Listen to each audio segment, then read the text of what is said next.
Pemerintah pusat telah menerbitkan izin perhutanan sosial di Sumsel seluas 98.000 hektar kepada penerima manfaat sebanyak 14.000 kepala keluarga yang berada di dalam dan sekitar kawasan hutan. Wakil Gubernur Sumsel, Mawardi Yahya, membuka secara resmi sarasehan masyarakat perhutanan sosial dan rakor Pokja percepatan perhutanan sosial di Asrama Haji. Diharapkan melalui kegiatan sarasehan ini dapat menjadi pendorong dalam mengelola area perhutanan sosial agar dapat lebih produktif dan mewujudkan kelestarian hutan. Dengan adanya kepastian hukum ini, diyakini masyarakat yang masih ada di bawah garis kemiskinan dapat terbantu. Mungkin kita melalui Dinas Pertanian nantinya akan mengkoordinasikan apa yang dibutuhkan oleh masyarakat, yaitu di sana. Di bidang umpama kehutanan, ini nanti kita memanfaatkan apa? Di bidang perkebunan, apa? Nantinya kita rapatkan dengan dinas-dinas ini. Dan kami mengharapkan kepada pokja-pokja ini dapat yaitu dipantau, dapat benar-benar mungkin yaitu terdata bahwa kawasan ini akan kita jadikan apa? Direktur Penyiapan Kawasan Perhutanan Sosial Kementerian Lingkungan Hidup dan Kehutanan RI, Erna Rosdiana, mengatakan pemerintah daerah telah diminta untuk membantu para petani yang mendapat izin perhutanan sosial seperti bantuan bibit dan sebagainya.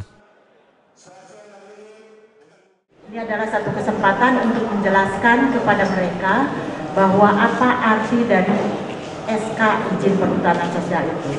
Jadi bukan sekedar memberikan hak kelola, tetapi juga perlu ada fasilitasi. Tadi Pak Wagub sudah cukup jelas bagaimana akan dilakukan fasilitasi-fasilitasi itu dengan menggunakan Pokja dan juga OPD-OPD terkait, gitu ya Pak ya.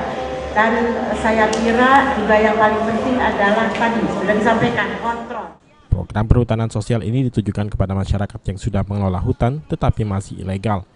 Dengan adanya kepastian hukum, masyarakat dapat lebih produktif dalam menanam produk pertaniannya.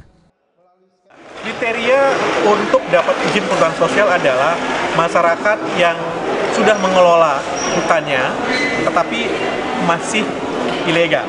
Nah, sehingga dengan proses ini akan satu, mampu memastikan hak mereka, yang kedua mampu menyelesaikan konfliknya, yang ketiga kepastian usaha mereka. Kalau tidak ada kepastian akan hak, mereka tidak akan mungkin investasi, mau menanam, mau apapun, karena tidak ada kepastian untuk bisa menikmati hasil panennya. Sehingga dengan perhutanan sosial, paling tidak kepastian akan hak mereka diakui paling tidak 35 tahun. Kalau hutan adat, selama masyarakatnya masih ada. Itu di Sumsel targetnya berapa luasan, Pak? Untuk Sumsel, berdasarkan peta PIAPS, ada 293.000 hektar. Sementara yang sudah dapat izin baru 103.